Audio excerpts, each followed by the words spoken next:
Which doll is the pretty doll?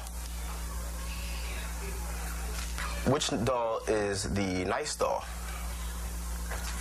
Which doll is the bad doll? Which doll is the nice doll? And which doll is the bad doll? And why is that doll pretty?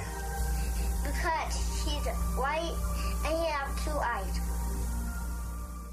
Back in the 1940s, psychologists Kenneth Bancroft Clark and Mamie Phipps Clark conducted research on children's perceptions of race and superiority, their most famous test being the white doll, black doll experiment. As you just saw, this very test is still done today. And quite dishearteningly, children's responses have not changed much since the time of the great racial conflict during the Civil Rights Movement when the experiment first came to pass. As seen throughout media today in its perpetuation of beauty standards, what is considered the ideal for beauty are the physical traits of a white European. The mainstream beauty ideal is almost exclusively white, making it all the more unattainable for women of color. Because of this, they go to great lengths to achieve this look, from putting harmful chemicals in their hair to straighten it, to applying toxic creams to their skin to lighten it. A specific phenomenon that is currently occurring throughout the world is whitewashing. Whitewashing is a common practice in the entertainment and fashion industry through which non-white characters are made more appealing to the general public by making them appear more white. For example, companies such as Vogue, Elle, and L'Oreal often use Photoshop to digitally lighten the skin tone of models and actors. Whitewashing is also done by selecting ethnic actors and models who possess more white features. Furthermore, sometimes even ethnic roles are played by white actors. According to Everyday Feminism, images of white women dominate all media, especially roles or depictions featuring beautiful or desirable women. Media representations of women of color have become increasingly anglicized or whitewashed over time, with lighter colored, straighter hair, lighter makeup, colored contacts, and often shrinking figures. Making darker women look whiter in photos and using white actors or light actors in movies plays into the idea of a white beauty ideal, which is something that isn't attainable for many women of color. Around the world, people try to achieve it anyway by using skin bleaching products. Skin bleaching advertisements continually perpetuate the idea that you're going to be judged by your appearance rather than your abilities. Skin bleaching is a growing phenomenon around the world, and it's becoming a bigger and bigger business. It's no longer just a cream that your grandma will make up for you out of something that you don't know what's in it, but now it's a multi-billion-dollar business, and all the biggest cosmetics companies sell products that are supposed to lighten your skin.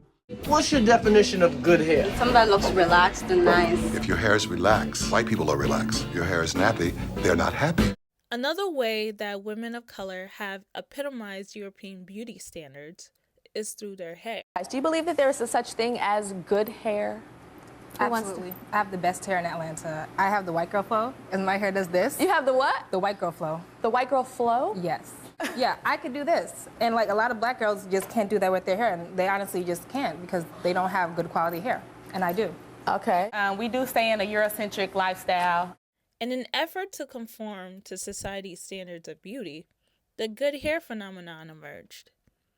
If a black woman's hair closely resembles that of a white woman's hair, then it is considered good hair. Okay, everybody, I want you to describe your own hair. I don't like my hair because it's nappy. I like my hair when it's relaxed. When I get my hair relaxed, it burns, but I like it because it's straighter and it's like my friends at school. Bad hair is frizzy hair, poofy hair. When I see people with nappy hair, I think they're lower class. To achieve these looks, women put harmful chemicals in their hair and spend large amounts of money doing so. Wow, this is amazing. $1,000. Yes, it starts at $1,000. It starts. So how high? You can go as far as $3,500. $3,500? Yes. And who's paying for this? Black women, everyday people that are working and want to look good and look as natural as possible. Though black women make up 12% of the population in the U.S., they consume 80% of the hair industry. And of the $9 billion business, 60% to 70% of it is comprised solely of weave sales.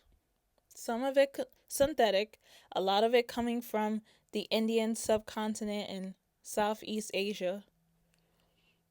To counteract the perpetuation of good hair, a natural hair movement has emerged.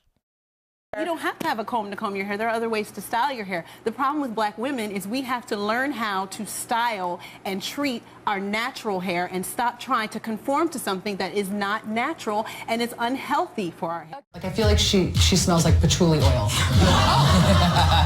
Or weed. Yeah, maybe weed.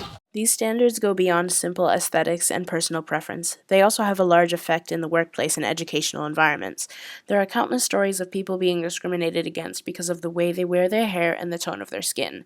In many workplaces, it is generally considered unprofessional for an ethnic person to have a natural hairstyle. These standards also negatively affect their ability to participate in educational settings. There have been many instances of students being sent home from school because their hairstyle was considered a violation of the school's dress code. In 2014, a Rastafarian student in Louisiana was reportedly suspended from school for wearing his hair in dreadlocks, even though this hairstyle choice was made for religious reasons. Despite the importance of dreadlocks for men who participate in the Rastafarian religion, the school would not allow the student to return to classes until he conformed to the school's dress code by cutting his hair. This is just one of many examples of how definitions of professional appearance can negatively affect minorities' participation in educational and professional settings. Lupita Nyong'o won the Academy Award for Best Supporting Actress last Sunday for her role as Patsy in 12 Years a Slave, beating out Jennifer Lawrence from American Hustle. Yes! As a person of African descent, I feel like this win is extremely important, not just for little African girls everywhere, but for girls around the world of color who feel like they need to conform to European beauty standards in order to be successful. According to scholar Jan Lodgman, ethnically or racially charged beauty ideals and fashion practices have worked either to uphold and reinforce or to challenge and subvert power structures from the local to the global level. European beauty standards have led women of color to take extreme actions to alter their physical appearance, such as bleaching their skin or using toxic chemicals to straighten their hair. Mainstream beauty ideals have also contributed to the discrimination against ethnic groups in the workplace and educational settings. These definitions of beauty are perpetuated by institutions such as education, the media, the workplace, and the American capitalist economy. In general, European beauty standards have acted as a social stratifying agent in American society and have affected people around the world.